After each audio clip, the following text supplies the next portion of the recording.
Hi, everyone. My name is Alyssa Andrews. I'm here with the National Sports Media Association, and today I have Mr. Solarte with me. Mr. Solarte, how are you doing? I'm doing well. Thank you for having me. Thank you. So before we get started, can we get some background information on you? What would you like to know? I mean, I've been You I've know, been just doing how, this for a like, long get time. started, how you got into the industry of sports. Well, I'm a four-year graduate from Northeastern Illinois University with a communications degree, and the classes. There was no journalism school per se at Northeastern, so I was able to kind of curtail my major in a communications direction of news and sports writing and media in that regard. Um, Graduated a long time ago, 1991. And then I worked for a couple of years with Cablevision of Chicago. That was where I did my internship, and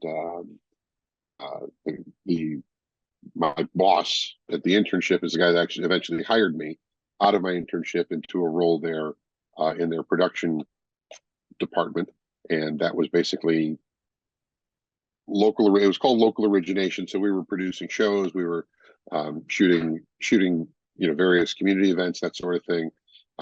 And upon my arrival, we started to do more in the world of sports in terms of like high school football game of the week and a high school sports program, that sort of thing. So did that until 1993. I started working at KAMC Television in Lubbock, Texas.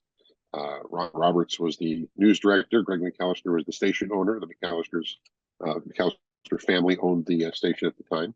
And I was there for 22 months of a 24-month contract before I was hired by WLFL in Raleigh, and spent 7 years at the then Fox station, which became the WB, which I now believe is the CW up there. It's changed affiliations a number of times.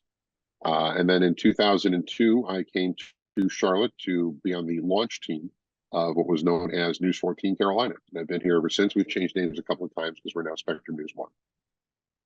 Yeah, that's great. And what kind of inspired you to want to work with sports? Well, like yourself, I was a college athlete, although I don't look it anymore. I was a golfer, and actually, I do have the right golf physique for my age.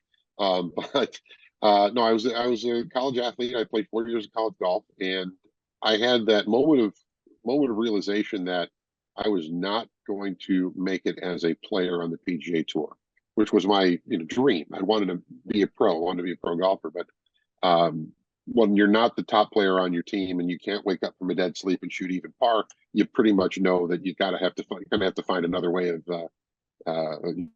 making Yeah. ends meet. So I've always loved sports. I've always wanted to be around sports. I've always wanted to be around the games, um, and so I figured that being at the time I thought I'd be a sports writer, and was actually doing a little bit of that on the side. I worked for a high school paper. I worked for my college paper, and was writing for a hockey newspaper in Chicago, way back.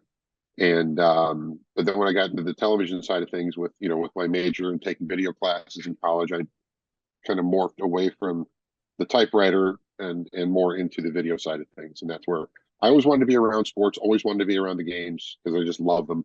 And this seemed like the best way to the most exciting and most fun way to make ends meet and still enjoy what I do. Yeah, definitely, definitely.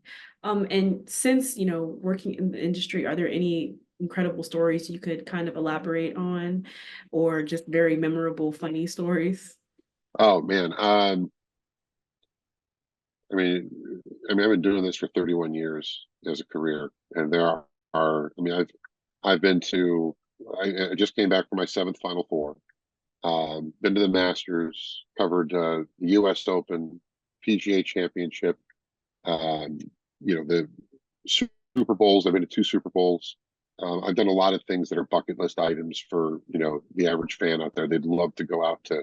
I mean, it'd be great to go to a Super Bowl. I've done two of them, and it's everything that a fan can imagine. It is.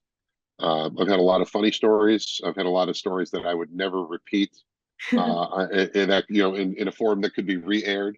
But I do have one that I can tell you, and I don't know how much time we have, so I'll give you the Cliff Notes version of this. I was working in Raleigh. I was working in radio as well. I had a radio show at the time, in addition to working in television at Channel 22. And there was the Hurricanes had been around the Carolinas for a year or two, and there was a hockey paper that was called NC Stormfront, and they asked me to occasionally contribute a guest column. They weren't going to pay me anything for it, and I was like, okay, well, there's no pressure. I'll do it when I need to. And I wrote a piece about because everybody was talking at my on my radio show. They were all talking about how the Hurricanes needed team toughness, and I was against that whole notion. I thought the team was plenty tough enough. They didn't need to bring in an enforcer or anything like that. But there was a line in the piece that, if you read it the wrong way, would appear that I was calling out one of the veterans for not being tough. And the line was, Kevin Dineen, who was the team's captain at the time, is the last guy I've seen fight. Now, when I wrote that, if you read it as it is, Kevin Dineen is the last guy I've seen fight, means what I saw. He was the last guy I saw fight during a hockey game. Not a slap in the face, just statement of fact. But if you read it the wrong way, it's like I'm saying that Kevin Dineen's not a very tough hockey player, which is the furthest thing from the truth. He was tougher than a $2 steak. So this guy, Kevin, sees this and he thinks I'm jabbing him. I'm not jabbing him. And I show up to practice to get interviews and whatever, and he is staring me down with daggers and looking at me like, who you think you are, calling me not, telling me I'm not tough. I'm like, that's not what I said, Kevin. It's not what I said. Got me on my heels. It was really bad. This is 1998. And so I had to leave to go cover to cover North Carolina in the Las Vegas Bowl. This is right before Christmas. So I fly to Vegas. I flew home to Chicago for Christmas, then flew to Miami for NC State in the then Micron PC Bowl. And so I'm away from the Hurricanes for about 2 weeks. I come back after to go to a practice, and I'm like, oh, well, this will be interesting. See, I haven't seen these guys in a couple of weeks, and so here comes Kevin off the ice. And Kevin stops at the door, and he kind of bluffs like he's gonna hit me, and I just like, whatever, dude.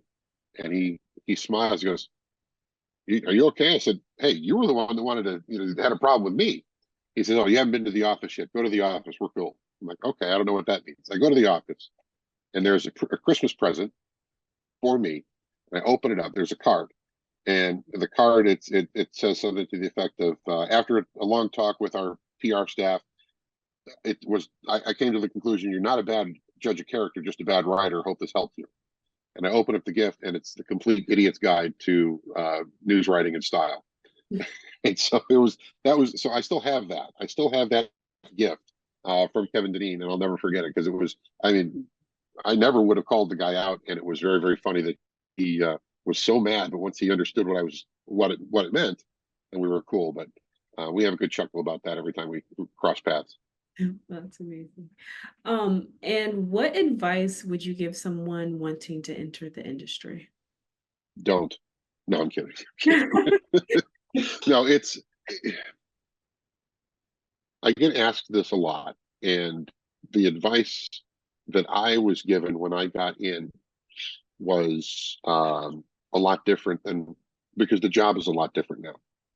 When I was breaking in, you were physically, there was no social media, there was no Twitter, there was no information everywhere, there was no internet, and I know that's hard to imagine for the youngsters. It's hard to imagine, but once upon a time, we had to, and we still do. You still use your phone and you call contacts, and you're working on your sources and that sort of thing. But my advice is to be flexible. Is to be flexible and be a sponge.